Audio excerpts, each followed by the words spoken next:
No Memórias à União, a presença do professor Josinaldo Malaquias. Foi professor de todos nós no curso de comunicação e foi professor na redação, porque Josinaldo abriu uma vertente que não havia no jornalismo na Paraíba. Ele uniu o texto à fotografia, fazia as duas coisas.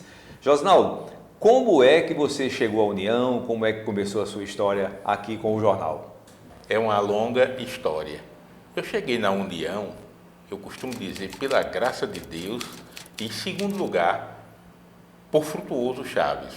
Haja vista que no Jornal Norte, eles não me davam chance para escrever.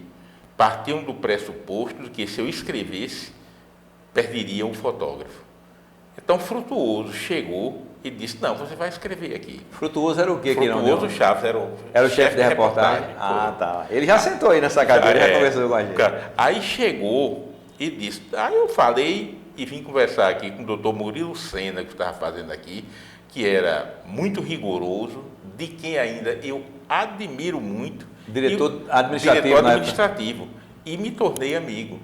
E ele chegou com aquela peculiaridade, rigidez dele, ele me pergunta, o senhor bebe? E eu disse, doutor, eu bebo, eu fumo, eu jogo e raparigo. Pois como dizia Oscar Wilde, o homem que não tem vícios tem poucas virtudes. Ele não conversou não de estar contratado. Beber eu não podia, que não tinha dinheiro. Nunca joguei na minha vida. E as outras coisas também, faltava dinheiro. E depois faltava uma melhora nas feições, porque toda a vida eu fui fraco de feição. Mas me diga uma coisa, você conhecia Frutuoso do exercício da profissão, né? Assim, como foi que, ou ele trabalhou no Norte também e já conhecia seu talento? Não conhecia nada não. Eu tinha ido lá casualmente falar com Davi. Ele me conhecia e eu não o conhecia, por incrível que pareça. Porque Frutuoso era aquele rapaz tímido, extremamente competente e tímido. Eu vou dizer uma de Frutuoso. Certa vez ele foi fazer uma matéria para o Globo, que ele era correspondente do Globo. E viu muita gente, ficou encabulado com aquele pescoço todo assim. Aí chegou, jornal vai fazer as perguntas. Vou não, você é jornalista igual a mim. E não fui não, fui ele indo, morrendo de vergonha. Porque ele era tímido. Ainda hoje, né? Ainda hoje. Agora, no Norte foi o seguinte, quando eu saí, tive uma proposta boa no Norte, saí, aí depois Frutuoso, havia mudado de governo, tudo, e Frutuoso foi ser editor do Norte, porque eu indiquei o nome dele a Marconi Góes. Você começou no Norte, então? Comecei no Norte, em 1971. Como era a tua ligação com o jornalismo? O que foi que te levou para o jornalismo? Ou te trouxe para o jornalismo? Olha, desde pequeno que eu achava a coisa mais interessante na vida era o jornal. A lembrança que eu tenho da minha cidade, a Lagoa Grande, era aqueles senhores que no final da tarde, eles se sentavam na calçada e pegavam o jornal. E aquilo era menina ainda, não estava alfabetizado, não sabia nem, estava lendo até os classificados. Eu achava aquilo bonito. E fui alfabetizado praticamente no jornal. Chegava aqueles jornais velhos, e lá minha mãe e meu pai, eles tinham uma bodeguinha, chegava ali para embrulhar sabão, essas coisas, eu ficava perguntando, mãe, que palavra é essa coisa? E fui alfabetizado no jornal. E quando dizia que queria ser jornalista, o povo só faltava morrer de rir. Paixão antiga, né? Paixão antiga. Aí achava que o jornalista era aquela coisa que ia ficar rico, ficar no mínimo ali como a família Marinho. Coisa romantizada mesmo, né? Coisa romantizada. E quando eu cheguei aqui, ainda fiquei mais romantizado. Porque chegava ali, fui conhecer as pessoas que eu conheci, que eu idolatrava em Alagoa Grande. Eu vou dizer Carlos Aranha, Barreto Neto, Ana Paula, locutora que faleceu agora há pouco. Recentemente. Né? Então, quando eu cheguei aqui, conheci Carlos Aranha, teve um susto. Aranha zen, aquela pessoa, eu imaginava aquele homem maior do que Crispim. Aí foi a primeira amizade que eu fiz ali. E depois comecei a ir para a Rádio Correio, levava algumas notícias e via Alarico Correia Neto e dizia, seu Alarico. Aí diziam, vai estudar, menino, diabo tu quer aqui em rádio, em jornal. Aí depois, quando eu fui para o jornal, eu já tinha aprendido fotografia. Aí fui fazendo as fotos. Autodidaticamente? Autodidata. Não tinha ninguém que ensinasse, não. Foi mesmo, Josinaldo? Foi. E fotografia era o seguinte, estava mais para a oficina do que para a redação. Aí eu batia foto e me escondia no laboratório. Certo. Batia foto e entregava ali na mesa do editor, do chefe de muita gente reportagem. não sabe, mas antigamente era do filme, tinha que fazer a revelação, tinha que fazer a revelação, tinha que secar o filme. Imprimir o papel. Imprimir, fazer tudo. Revelava, fixava, secava e copiava no papel, nesse mesmo processo de revelação do positivo e depois a fixação, porque senão ele desaparecia a imagem. Aí, nessa sua primeira passagem pela União, você demorou quanto tempo aqui? Eu me lembro de a gente trabalhando na redação, né? 77 a 80. Aí 80 fui para o Norte novamente. 81 fiz concurso para a universidade, aí fiquei lá até 1994, até 2015. Então foi recente, né? Foi recente. Praticamente. Foi. Josinaldo, e nesse início, quando você chegou na União, atendendo a esse convite de Frutuoso, aí você já foi para a reportagem e fazia as duas coisas, fotografava e fazia já texto? Fazia ou tudo. Começou no... Não, fazia tudo, fazia os dois. Entregava e a gente vê com uma semana depois, eu me lembro que um rapaz se suicidou ali no viaduto. Ele pulou na hora que eu estava lá e eu bati as fotos. A União chegou e esgotou. E Murilo disse, não, homem, manda esse homem trazer a carteira profissional para a gente assinar logo. Aí fiquei e fazia matéria. Aí naquele tempo tinha o que a gente chama de copydesk. Então, aí Frutuoso mesmo foi copydeskava a matéria e dizia, olha, você está fazendo isso, não faça assim, faça assim, faça assim. E depois tinha o professor de todos nós, Barreto Neto, que ficava naquela salinha escrevendo e eu atrás. E chegou uma das vezes que Barreto, a menina dele muito pequena, aí ele preocupado, um fotógrafo para o aniversário de 1 ano. Eu digo, eu vou, rapaz. Aí depois ele disse, mas o camarada é tão prestativo que não tem como a gente ensinar ele. Aí chegava, rapaz, faça assim, assim. Era Barreto Frutuoso, Meu que amigo, tinha paciência. Você foi abençoado, né? Dois mestres. E Frutuoso era daquela escola que fazia, que eu me lembro, eu fui entrevistar Celso Furtado. E não tenho vergonha de dizer, porque a ditadura mesmo, aquela ali fez com que a gente não sabia quem era ninguém. Aí Frutuoso, vem cá, tu já ouviste falar em Celso Furtado? Eu digo, não. Mas o Celso Furtado criou a Sudene, foi isso, aquilo, isso, um dos melhores economistas do mundo, aquela coisa. Aí pronto, aí me deu uma pauta. Só que eu tinha uma coisa, eu decorava a pauta, quando era menino chegar, lendo a pauta aqui assim, eu disse, não. Pois é. Porque eu fazia isso uma vez com o saudoso Osias Gomes, me dê essa pauta aqui, menina, escreveu tudinho e me deu. Aí eu digo, não, aí eu achei que aquilo era uma Cíntia aqui. Uma certa agressão, né? Aí cheguei e disse, não, ele está, no mínimo, achando que eu não tenho muito traquejo, eu sou um menino que não sei. Aí fui fazer isso com o Zé Américo de Almeida. Me dava aquelas perguntas quando ele estava já em 79, já com seus 94 anos, antes de adoecer. Aí eu fazia aquelas perguntas, pegava, decorava e fazia as perguntas. E ele respondia, depois ia conversar comigo, uma vez disse o saudoso Zé Souto, que era o presidente, disse, olha, esse menino é precoce, faz umas intervenções pertinentes e é um bom ouvinte.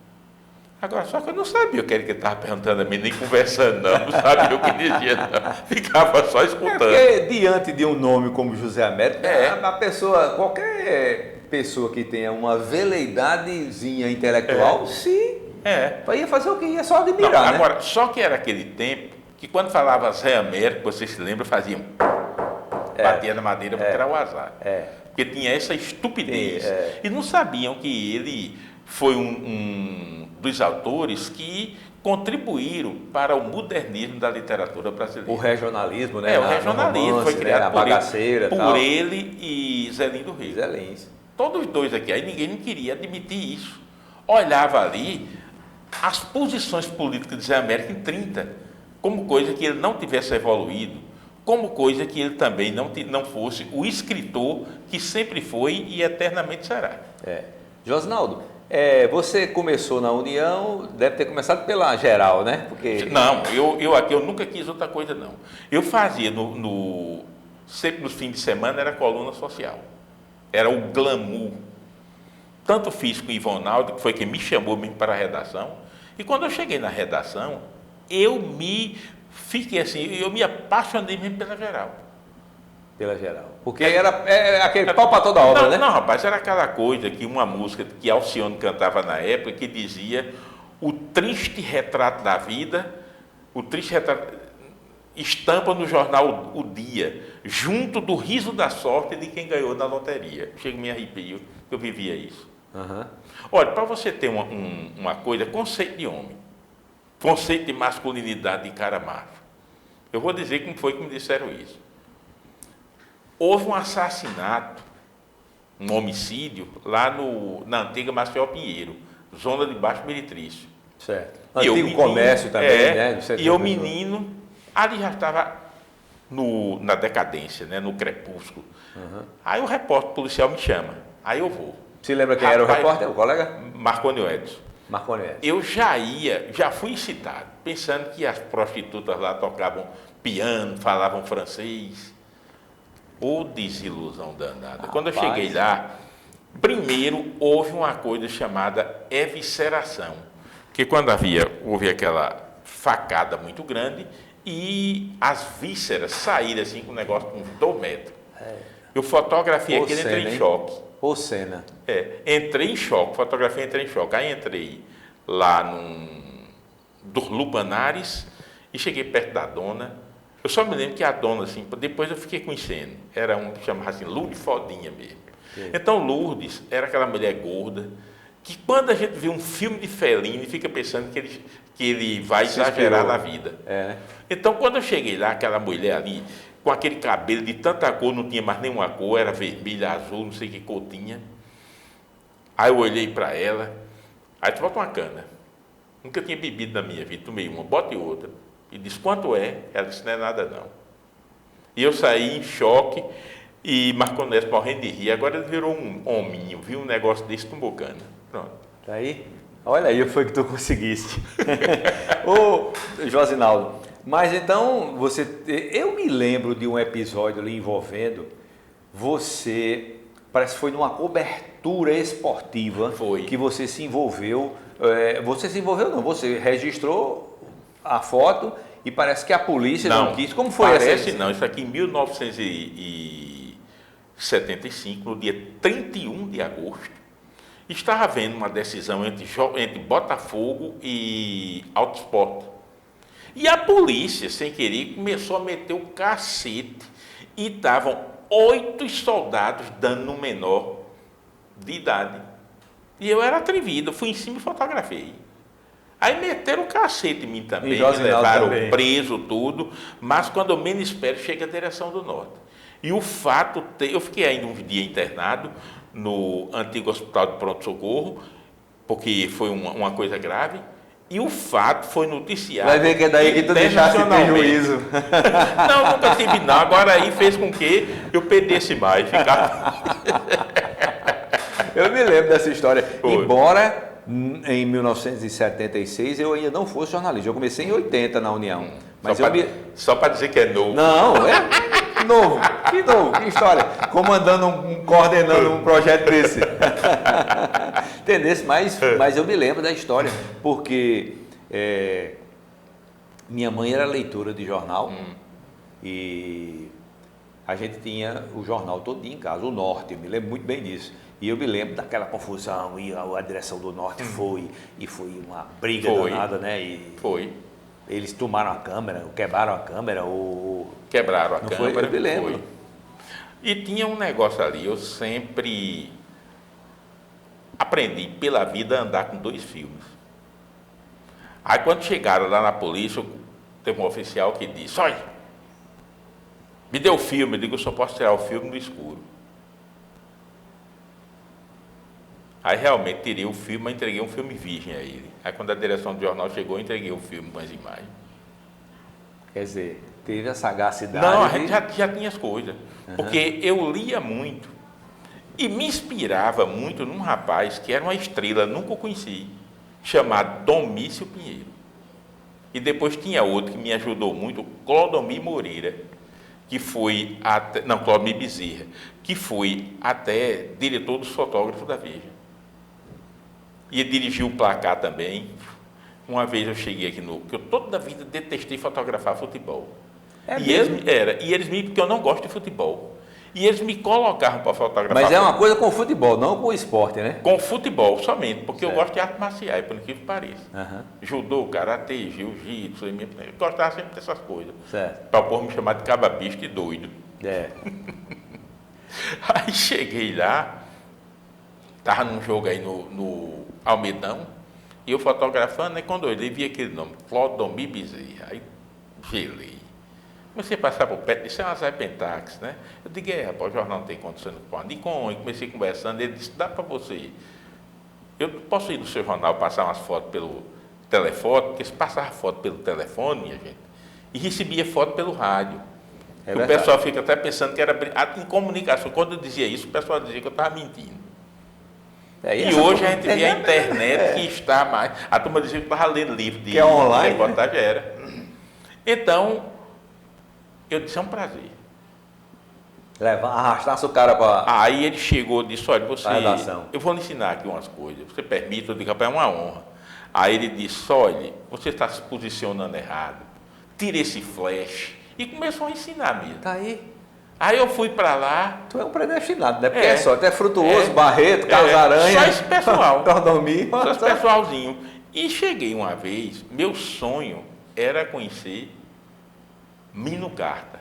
Ele ainda está no Jornal da Tarde, no estado de São Paulo. Ainda hoje é atuante, né? Tem eu a Carta fui Capital. E levei um botijão de cachaça, né? Que sempre a gente disse, você foi bem. Aí fiquei de 3 horas da tarde até quase 9 horas da noite. Só para dizer oi, que ele não conversou muito, não. Mas disse que eu era indiscreto, que aquela cachaça era para ter dado a ele tudo, que ele tinha que dividir com o povo.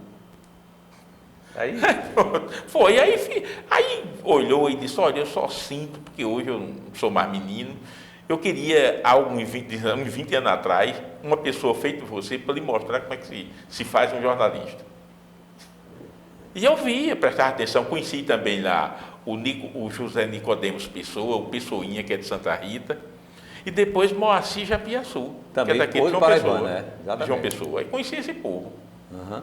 Ô Josinaldo, aí aqui na União você foi da geral, fazia toda tudo, tipo de pauta, né? Tudo, da social a policial. Há algum personagem dessa época que você se lembra assim, que era você curtir? Porque, por exemplo, no meu tempo a gente adorava quando a pauta era para Dom José. Era você, nem o personagem. Rapaz, eu não tinha não. Tinha não? Não tinha essas coisas não. Eu gostava do fato em si. Era o repórter mesmo. Porque eu, de uma geração ainda mais alienada do que a sua, quando chegou. Eu era completamente alienado, cheguei a um ponto que eu não sabia quem era Leonel Brizola. Aí foram me explicar. Também eu tinha humildade. Rapaz, quem é essa pessoa? Que aí dizia. Não sei, né, Josinaldo? Não sei.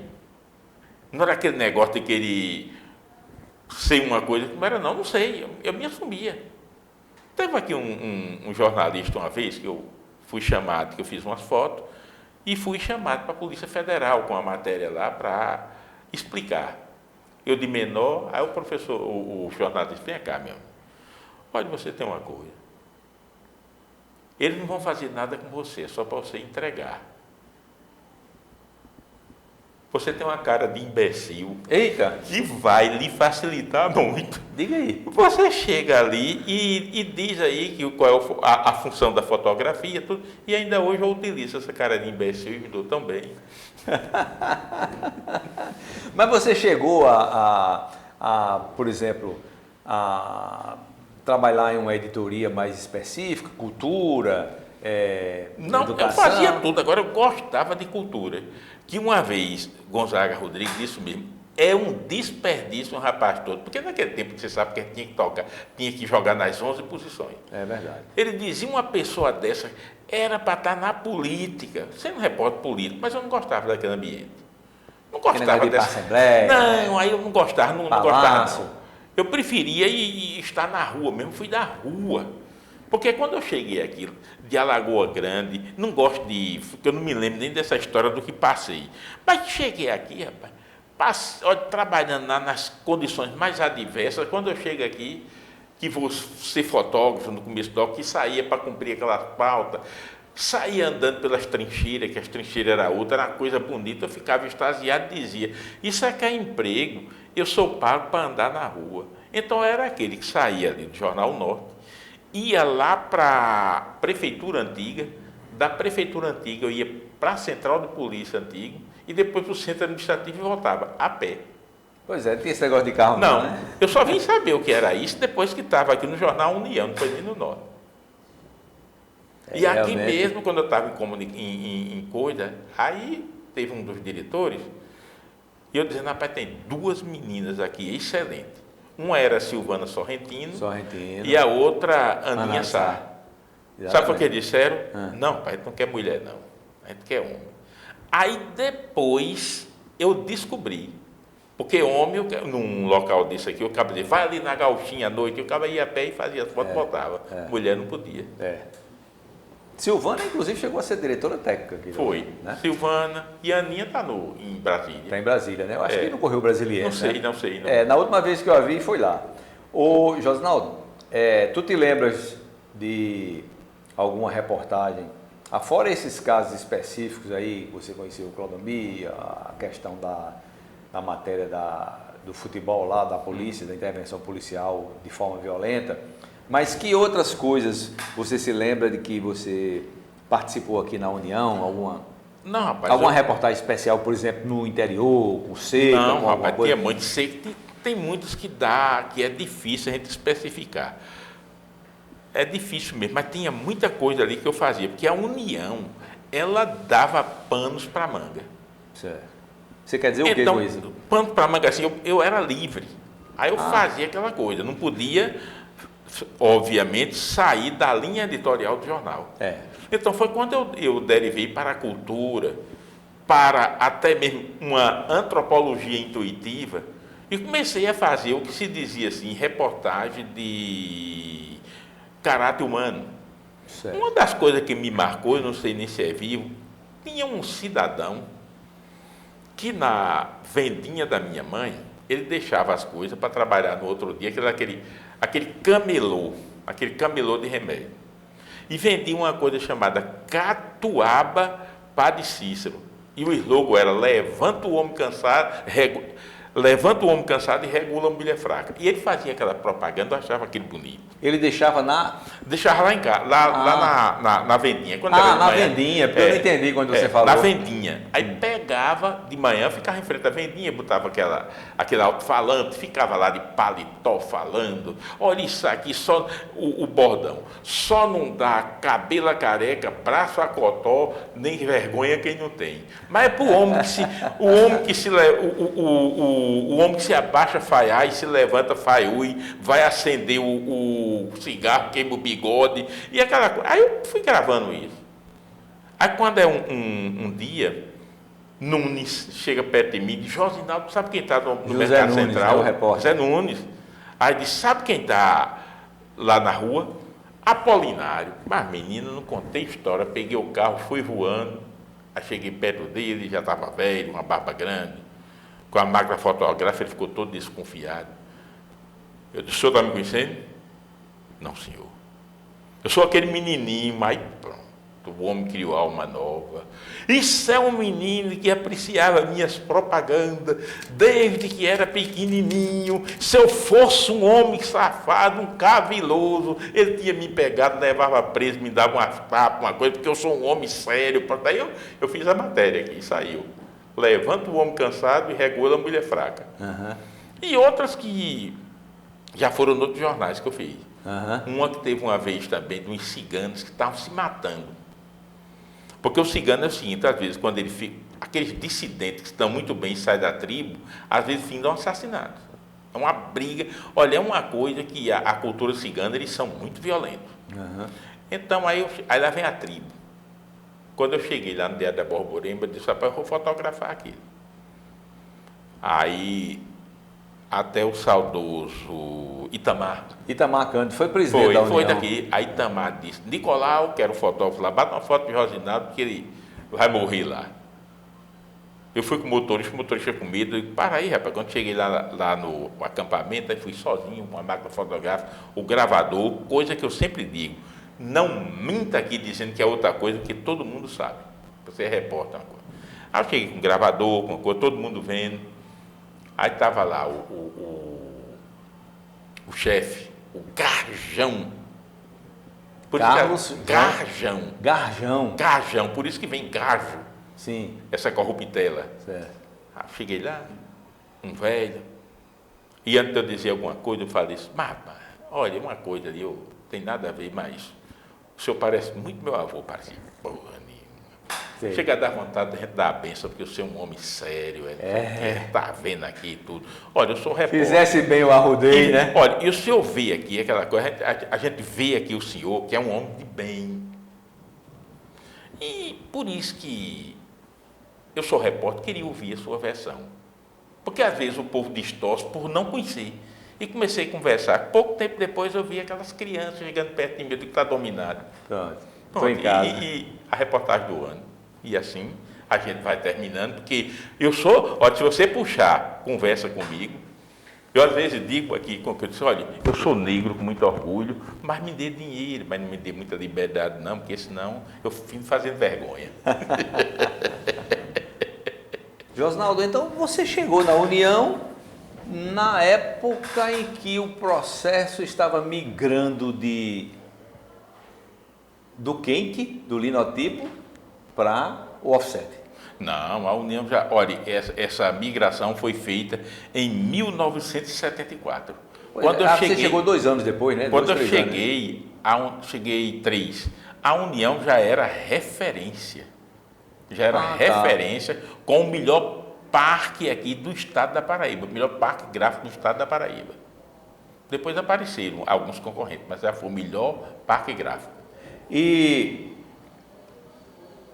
você já começou aqui nesse prédio ou a redação ainda era nesse prédio aqui e a redação lá ali no centro. Na 1817? Era na 1817, em cima do cartório Garibaldi. Quer dizer, você não pegou o prédio antigo onde hoje é a Assembleia? Não, rapaz. Para trabalhar não? Aqui. A sucursal da União era aquela lá no centro. Aí depois foi ali para aquela rua aquela rua João Amorim, atrás João do Bom Amorim, Preço? 251, sim, atrás do Bom Preço. Exatamente. Do Pronto, Bom Preço de Jaguaribe, 251, né? Foi lá onde eu comecei. Foi, rapaz, você, Silvozia, eu me lembro do pessoal todinho. É porque aqui a gente sabe que não tem tempo, senão ninguém vai aguentar. Né? Tem muito velho essa história, né? É. Josnaldo, você se lembra de algum repórter, também colega seu, com quem você fez parceria assim? Porque muitas vezes, por exemplo, quem vai fotografar não tem muito tempo de ficar prestando atenção a outras coisas para não perder o flagrante, senão você não tinha pego o cara se suicidando, né? Claro. Por exemplo. Aí você fez alguma parceria com algum? Gostava de trabalhar com algum? Não, rapaz, tinha um aqui que eu gostava muito, que é meu amigo, tudo, o Hilton Gouveia. Hilton Gouveia. O Hilton, rapaz, quer te ver ali. Hilton Gouveia está morando em Bahia da Traição. Bahia da Traição. Ele virou índia agora. Pois é, com aquela cara dele. Com aquela cara ali, a gente chegava. A última vez que eu vi Hilton, só um dia, ele ia passando perto ali da Assembleia, eu fazendo sombra dele. Quando ele olhou, eu já ia dar um murro. Tu. Aquela delicadeza, né? De pessoa. Já sentou aqui, já contou boas histórias também aqui para o Memórias da União. Mas aí você se lembra de alguma coisa com o Hilton, alguma matéria com o Hilton que deu certo? Bacana? Rapaz, todas que a gente fez junto dava certo. Né? Dava certo. E hoje, quando eu conto uma piadinha, uma coisa lá, ele olha com aquela delicadeza. Tu tá rico, é? Contando essas besteiras de quando tinha 17 anos de idade. Josnaldo, e você testemunhou a revolução lá do offset, a União como referência do parque gráfico, e hoje você está testemunhando a revolução tecnológica que transformou todo mundo no fotógrafo. Que é o celular. Exato. E você veio de um tempo que era a velha Rolleiflex, a Pentax, né? A Pentax, a Nikon, a Hasselblad e outras câmeras. Como é que você faz a leitura desse? Olha, para fazer o flagrante, o celular é perfeito. Porque eu sempre tive aquela concepção de que num flagrante fotográfico, Só 20% de técnica é suficiente, o resto é sorte. É só enquadrar, né, Rosaldo? É sorte e oportunidade, porque não passa mais não. Agora, acontece que o celular nunca será igual a uma câmera fotográfica. Porque ela já é preparada, não tem os né? recursos. Apesar de que tem celular, que Não tem, mas, maravilhosa, né? mas não tem os recursos que tem uma câmera fotográfica. Não tem ainda, lamentavelmente. E o que é que você, além de ser um profissional que trabalhou com fotografia, né, nesses períodos todos, você também é professor, também foi professor de fotografia no curso de comunicação. Qual é a grande, o pulo do gato, como é que você avalia essas mudanças tecnológicas todas e principalmente o fato de que hoje, muitas vezes, quem faz o flagrante, quem faz a fotografia não é jornalista. Aí não sabe fazer a leitura. Não, olha, é o seguinte, eu fui, não vou falar só das dificuldades, mas eu não consegui formar nenhum fotógrafo, porque ele intuitivamente, quando via que a fotografia é escanteada, não é valorizada, numa linguagem mais atual, quem é que está preocupado com câmera? Só quem é a estrela da reportagem é o repórter. Então, muitos viam isso e deixava de lado, deixava a fotografia. E nem queria ser repórter e fotógrafo ao mesmo tempo, porque achava aquele estigmatizante andar com aquela máquina. Ou a câmera, no melhor. E também tinha o peso, tinha os equipamentos, tem né? tudo. Tem o case, né? Porque não, às vezes você precisa trocar a lente, né? Botar uma lente. Não, olha, né? eu andava aquele negócio, eu andava com aquele gravadorzinho. Era um bicho desse tamanho, né? Com um flash, que era um bicho desse tamanho também, com a câmera que era pesada. Eu fiquei com escoliose. Né? Filme, vários rolos de filme, né? Não, o filme 1 ou 2, porque o filme tinha 36 poses. E às vezes tinha no jornal, você economiza, vamos ver se a gente gasta 3 filmes por 2 filmes por semana. Né? Tinha isso. Também, E tinha coisa que não precisava a gente bater tanta foto. Porque se batesse muita foto, era sinônimo de burrice mesmo. Tinha que bater pouco tinha essa leitura. O bom fotógrafo não desperdiça material, porque quem atira com a pólvora dos outros não mede distância. É verdade. Está aí uma boa referência. Mas você disse há pouco que em 81 passou no concurso para ir para a universidade. E aí encerrou a carreira no dia a dia. Não, assim, jornal foi. Eu digo o seguinte, não encerrei, nem deixei de ser jornalista, nem nada. Não deixa nunca, né? Porque cabaça que leva leite não perde a catinga. E eu digo uma coisa, eu sou professor, tenho todos os títulos e mais alguma coisa, mas só gosto mesmo de ser chamado de repórter. Você tem essa predileção? A predileção de ser chamado de repórter. E é isso que eu gosto de chegar.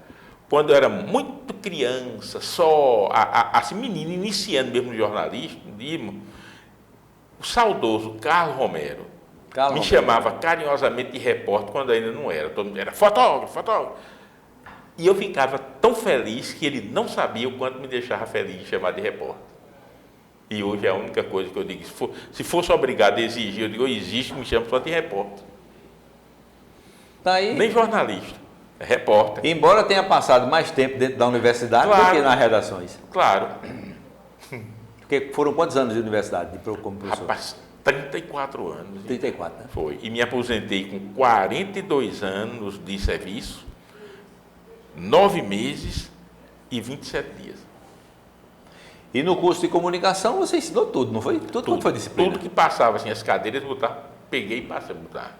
Umas não sabia muito, mas ensinava, era obrigado, não tinha outro. Outras dominava. Faziam aí. E a gente ia, E outras que o pessoal nem ligava, dizia, isso não serve de nada. Vou dizer uma, ética e legislação do meio de comunicação. A que eu mais me dediquei, o pessoal disse, não serve de nada. Está aí. E, no entanto, é fundamental, né? Porque se não tiver ética hoje, aqui, amigo, né? Não, aí me perguntaram já várias vezes, em entrevistas, se jornalista tem que ter ética, às vezes pergunta até, eu digo, tem. Porque ele só tem uma coisa, o nome. Se não tiver ética e perder o nome, ele nunca mais se afirmará. Nunca mais será referência de nada. Nem ninguém lhe dará emprego. Porque a gente vê aqui, Aqui em João Pessoa mesmo, muitos que apareceram e começaram a fazer como devia e fugir à ética, e hoje, nenhum blog, se botar ali, o pessoal vai acessar. Agora, você também teve outra passagem pela União, agora já, até mais recentemente, você fazia umas matérias Não especiais. fazia, rapaz. Aí tive muito doente, como vocês sabem aqui, fiz algumas coisas, fiquei um pouco deprimido, tudo, mas estou suscetível a voltar. É, né? Não é pedindo emprego. Não, mas ele nem precisa, né? Um professor doutor aposentado não precisa E nessa segunda fase você fazia o quê? Não só fazia uma página por semana. A reportagem mesmo de caráter humano. Porque tem coisas que a pessoa não olha, mas digamos, o Faro, ali de frente à Igreja da Misericórdia, aí tem um rapaz chamado Beto Brega, que antigamente ele era representante, eu acho da RGE, uma coisa assim, dessas gravadoras? Dessas gravadoras, e só trazia disco brega. Aí ficou Beto Brega. Aí acabou isso e ele ficou vendendo discos, CDs, aquelas coisas, de frente à Igreja da Misericórdia. DVDs, cópia e tal? E eu conversando com ele simplesmente foi casado com uma irmã de Chacrinha. Aí eu fiz uma matéria aqui e botei todo mundo. Dirigiu o circo, teve circo, foi todo mundo o Beto. Então são essas coisas que só a rua é que vai despertando. Porque o que eu noto hoje, e digo isso As mesmo... As histórias estão aí, né? Olha, o que eu noto é o seguinte, rapaz, que hoje o pessoal é muito elitizado. Tem dificuldade em chegar perto das pessoas ali, de quem deve chegar e se comunicar. Perto das histórias. Aí sabe o que é que me chamam? Repórter das antigas. É? Você é repórter das antigas, faz isso. Cuidado que Gonzaga estava contando aqui, aí sentado nessa cadeira, que diziam que ele era um cronista de coisa velha, só se lembrava do passado. Não, e é o seguinte, não, pai, mas tem um negócio, né? Tropeiro só fala em burro, vaqueiro só fala em boi, moça nova em casamento e velho só conta o que foi. É isso mesmo. Mas, Josinaldo, nesse período que você fazia essas matérias de caráter mais de percepção social, de percepção humana, você contou agora essa história do Beto Brega lá, né? Certo.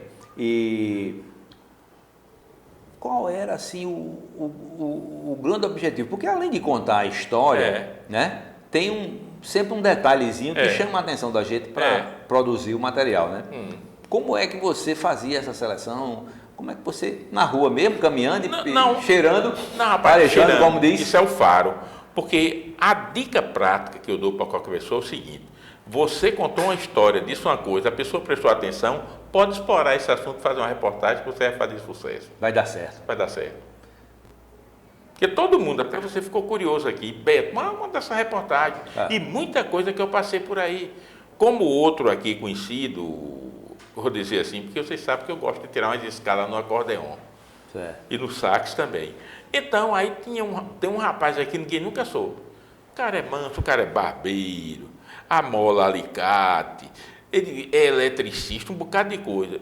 E na Paraíba só é quem sabe consertar um acordeon com precisão. E foi da Orquestra Tabajara. Tá aí, tocou com Severina lá. Foi. E o Delbrando, lá em Bahia, perto do Mercado Bahia. O cara manso, pai, não fica velho, nem morre nunca. Que a turma tem a maior raiva do mundo, que ele passa 2, 3 meses para entregar, para afinar um acordeon. Diga aí. Aí eu fiz uma matéria com ele também, aí todo mundo achou interessante, rapaz, que coisa. Outra vez a gente ia com o Davi, já foi Davi que viu. Davi é Antônio Davi, o fotógrafo. Grande fotógrafo, aliás, também. Melhor do que eu, Davi é o fotógrafo. Tem essa Eu era o seguinte, rapaz, eu era o de pegar o flagrante, de ver. Mas a fotografia elaborada, bonitinha, poética é de Davi. Que eu rodava com ele, que ele fazia aquelas fotos, rapaz, tu já anda com um vidrinho d'água, chega perto de uma flor, joga ali a água, aí bata a flor para dizer que estava ovalhando, pronto.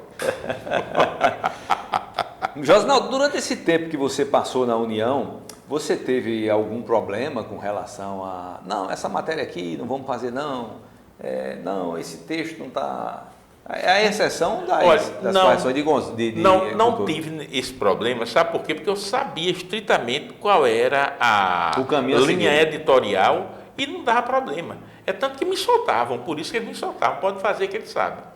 Porque isso aqui é o senso que a pessoa tem que ter até de responsabilidade mesmo. Porque chegou uma vez uma pessoa terminando comunicação com um potencial muito grande, eu disse, vamos trabalhar na União comigo, você tem... Vou não, porque aquilo é um jornal oficial. Não... Lamentavelmente, findou morrendo com um cobrador. Nem foi jornalista, nem nada, porque era daquele romântico que achava que tinha opinião própria. E isso não tem nem na Não iniciativa existe em privada, canto né? nenhum. Chegou uma vez um dizendo isso aqui com besteira. Eu digo, rapaz, opinião própria aqui para mim, só quem tem é Alex Filho. Quase que eu levo uma surra, eu digo, porque a televisão é dele. Pronto. É verdade. Ô, Josnaldo, e quando você se deparava com um tema que chamava a atenção e que você teria, por exemplo, uma dificuldade que hoje a gente não tem, porque dá uma gulgada, né, como se chama, e tem acesso a todas as informações. E naquele tempo, o que é que a gente tinha? A biblioteca da universidade? Aquela ali perto do Cine, ali no centro. Certo. Eu não posso mais dizer Cine Rex. Não, Parece a Igreja hoje, da Misericórdia. ali onde hoje perto do Terceirão, né? Perto ali. E Biblioteca Pública do Estado. Vizinho ao Terceirão. E outra coisa, e muito aos mais velhos. Aliás, a União já foi lá também. Eu vou dizer por justiça. Meu Google, num dos pontos era Zé Otávio. Ligava para ele atendia com muita... Eu Muita digo isso boa aqui, vontade, com né? muito boa vontade. Isso aqui eu não vou negar, não. Aí dizia, Zé, o que é isso? Aí ele, rapaz, é isso aqui, assim. Pronto. Meu Google era Zé Otávio. Tá aí. Ainda hoje é Google de muita gente, sabia? De Zé Otávio e outro também, Juarez da Gama Batista. Juarez da Gama Batista. Muito injustiçado nessa Paraíba, porque ele era muito formal. Mas, rapaz, você se deu bem com muita gente famosa, porque Juarez, Zé Américo. Não, e teve outro também, rapaz, que eu gostava muito, mas aí eu já estava traquejado. O saudoso José Pedro Nicodemos. Esse aqui foi o que eu fiz mais amizade. Que é o nosso jornalista de Santa Rita? Não, José Pedro Nicodemos foi da universidade, foi procurador tá, de justiça, certo. foi Não, tudo. É porque teve um Nicodemos. José Nicodemos Pessoa. eu tem nada fiz a ver. a confusão. Não. Mas, Josnaldo, você chegou aqui e foi na União que você estava trabalhando quando foi para a universidade ou já tinha voltado para o Norte? Como foi? Não, aí eu tinha voltado para o Norte porque fizeram uma Mas proposta melhor. Você fez o curso de comunicação ou foi direito? Eu fiz comunicação, aí depois, porque tu sabe o que é jornalismo. Jornalismo a gente trabalha. Quando eu cheguei na universidade, mesmo dirigindo a rádio universitária, que foi uma das coisas que me botaram, eu ainda sentia a síndrome de vagabundo, porque achava que não estava fazendo nada. De vez em quando a gente tem essa preocupação, né? Embora todo dia produza. Aí depois chegava ali com as pessoas chamadas aqui. Cristóvão Tadeu, saudoso. Edinaldo do Egito, saudoso também. Gordo Piancó. Olha, nós três, nós quatro aqui numa mesa, e eles dizendo brincadeira e eu achando graça. Eu digo, vida boa. Aí depois cheguei assim, olhei. Disse, rapaz, não vai dar certo para mim, não. Era uma noite e a outra também. Aí eu cheguei, um dia a gente estava bebendo em frente ao espaço cultural. E eu olhando assim, era o primeiro dia de abrir as inscrições para o vestibular. Aí eu cheguei e fui. Onde é que tu vai? Tu vai embora, deixa a chave do carro aqui. Eu disse, não, pô, vou ali no banheiro, não tem banheiro aqui, para que tu vai ali no espaço cultural. Eu fui, quando eu voltei. Foi o que eu fosse fazer. Eu disse, rapaz, eu fui fazer a inscrição para o vestibular. Tá bêbado. Aí pronto, e fiz para o Unip, porque na universidade eu tinha tentado uma vez, não deu certo, porque os professores, Crispim, Otinaldo, Jório, todos esses aqui, ex-colegas e colegas. Aí eu digo, não dá certo, não tinha aquela distância necessária professor-aluno. Aí eu cheguei no Unip, ninguém me conhecia, eu fiquei ali atrás. Fazendo direito. Fazendo direito, me botaram para pagar português. E eu lá atrás, no meio daqueles adolescentes, o vovô. E chega uma professora de português e vou fazer uma revisão ortográfica.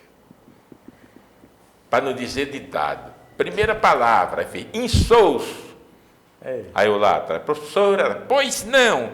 Eu digo, eu posso escrever sem sal. Aí, pessoal, aí todo mundo olhou assim para mim, aí começou a putaria daí. Uhum. Aí, e eu tinha pedido para ir para o segundo período. Aí chegou lá a turma, mas tinha que pagar a metodologia da ciência. Mas você fez direito. Escuta, tinha que pagar a metodologia da ciência, no curso de direito. Eu dou um isso aqui, eu fiz filosofia também, que eu tenho. Tem especialização em filosofia, tem tudo. Olha, isso aqui é 15 dias que a gente passa no curso de filosofia na matéria. Não é por nada, porque eu sei, eu não posso perder tempo, porque eu não sou mais menino, não. Não, tá certo. Aí depois da minha professora disse, olha, aí chegou o professor, ficou uns 15 dias sem aparecer o professor. Quando o professor chegou, tinha sido um aluno meu. Aí eu contei a história, ele disse ao coordenador, olha, eu não acho prudente botar Josinaldo, não é para não, porque ele foi professor meu disso, Roberto. Olha, esse cara vai zonar tanto aqui em sala de aula, não comigo, não vai desrespeitar não, mas vai dizer tanta piada, tanta coisa aqui que eu não vou suportar não, porque ele é espirituoso. Pronto, aí já estava ali. Porque a mesma professora disse, aqui não é uma peste, que ela chegou e fez. As palavras oxítonas terminadas em AEO tem acento. Aí, cipó, a turma tem acento. Café tem acento. Pitu, tem acento. Essa onda, isso na garrafa. Porque pode olhar que tem pitu. Aí pronto, aí ficava ali essas brincadeiras. Eu retrocedi a 12 anos de idade. Aí botaram lá, no instante eu fui para o segundo período. Quando cheguei lá, peguei logo o saudoso professor Jacques, que foi reitor. Tinham 12 professores universitários no segundo período. E eu bem sério. Depois de 2 semanas estava pior do que a turma de adolescente, porque aluno regride. Mas você, quando fez o concurso e passou para ensinar na universidade, você tinha feito comunicação? Comunicação, tinha. Mas tinha feito comunicação também? Tinha feito comunicação. E tinha então você fez direito e comunicação? Direito depois foi, direito e comunicação. Entendi. E especialização em filosofia. Entendi. É muita coisa. Como é que tu arrumava tempo? Porque estava na mesa de bar com Piancó, Tadeu e Edinaldo do Egito. Estava trabalhando no jornal, estava ensinando. Meu amigo. Era isso. Era aquela coisa ali que eu dizia aqui, que tem pessoas que... Eu tinha essa coisa assim, essa vocação de maestro, de pegar ali e juntar e harmonizar. Juntar e harmonizar. Porque isso era a minha vida. Isso era questão de sobrevivência. Se não fosse assim, eu não teria sobrevivido. Josinaldo, aí aproveitando o fato de que nós temos um professor universitário de tanta história, um professor também com base de direito, base de filosofia, como é que você vê essa época em que estamos vivendo em relação à informação, que transformou-se em algo muito veloz, às vezes sem apuração alguma, e como você é jornalista, você sabe que a apuração é fundamental. Já me perguntaram uma coisa uma vez. Olha, o senhor acha que é a falta de informação ou o excesso que causa alienação? Eu digo os dois. Porque há um bombardeio muito grande de informação e as pessoas que não estão preparadas, que é a grande massa, não tem tempo para filtrar e saber o que é essencial. É quando eu me lembro daquele livro de Platão que chama A República, e no 6º livro tem a alegoria da caverna. Aquela questão dos escravos que confundiam a sombra com a realidade. Eu digo, será que deixamos de confundir a sombra com a realidade? Obviamente não, que a realidade hoje, a sombra hoje, ela está muito bem definida numa televisão e no WhatsApp. Mas a sua primeira escola foi o jornal impresso. E o jornal impresso é o mais saudoso. No dia que eu não pego um jornal desse e dou um cheiro assim, eu não fico sossegado. Mas hoje o jornal impresso tem uma concorrência, digamos assim, né? Porque é difícil, isso aqui é com você. Eu não sei como fazer jornal impresso hoje, porque a notícia aqui real, quando a gente vai escrever, quando chega no jornal que é impresso, ela já está atrasada. Por isso que eu digo, tem que se investir na parte de, isso é minha concepção, em cultura, na parte analítica, tudo, aí depois quem é que vai ler? Mas você ainda acha que ainda há um espaço para o jornal impresso? Tanto aqui como a Lures, do New York Times ao Estadão, à União? O que é que faz você acreditar? Não, porque eu faço o seguinte, porque o jornal, ele é como a fênix, vai sempre renascendo da cinza. Não me pergunte como, porque vão aparecendo as oportunidades e ele vai chegar. As novas tecnologias, né? Foi o jornal, aí depois veio o cinema, veio o rádio, e cinema, nunca acabou o jornal. Né? E sempre dizendo que ia acabar. E nunca acabou. Tem até aquele ex-editor do Le Monde, Jacques Fauvert, que dizia né, que os meios de comunicação não competem, eles se complementam. Se complementam. Né? Mas mesmo com a velocidade de hoje, da internet, com a velocidade de hoje, mão, eu acho que vai chegar. Porque hoje já tem, uma das propostas que tem isso é esse jornalismo online, os jornais. Mas já é vai ter uma prova inequívoca de que a gente não pode ver sem um jornal tradicional. E depois, tudo que existe sempre é na esteira do jornalismo impresso. Se não for esse jornalzinho aqui, se não for uma coisa, não tem necessidade, não tem nada. Porque eu não estou falando de fake news, dessas notícias, como é que não sei se é a opinião, dessas coisas, dessas bobeiras e da irresponsabilidade que chega aí. Porque o jornal ele é um instrumento de histórico maior, porque aqui está o registro da história, que está o registro. Não é uma coisa analógico, né? Você pega e vê. Porque não é uma coisa efêmera. E, Josinaldo, como é que você vê a importância de uma instituição como essa, quando você faz a leitura em relação ao patrimônio que isso representa, por exemplo, para a história da Paraíba? Claro, porque especificamente a União, que a gente chama aqui a nossa mãe e a nossa escola, porque é a escola maior ainda hoje, é tanto que está aqui, dando margem e luzes para todos que estão chegando agora para ver como é que vão continuar a tradição do jornal. Porque você já sabe que eu já estou mais perto do cemitério do que da maternidade. Mas aqui soubemos passar esta bola para outras pessoas. E além do mais, tem a questão, Josinaldo, de testemunhar os fatos, né, rapaz? Porque claro, são 130 anos de história. Testemunho ocular. E a maior. As grandes revoluções, todo mundo está na União. Que semelhante àquela águia ou uma fênix que tinha no prédio antigo, ela renascerá das cinzas. É essa a minha esperança e a minha certeza. Josinaldo, alguma coisa que passou que eu não perguntei, algum fato que você gostaria de registrar e a gente não tocou aqui nessa conversa, você fica à vontade aí, não, já vai rapaz, aqui, é o meu agradecimento pela sua... Olha, eu acho que já falei demais para o meu tamanho. Ainda calma um pouquinho, né? E agradeço aqui a oportunidade de estar aqui expressando.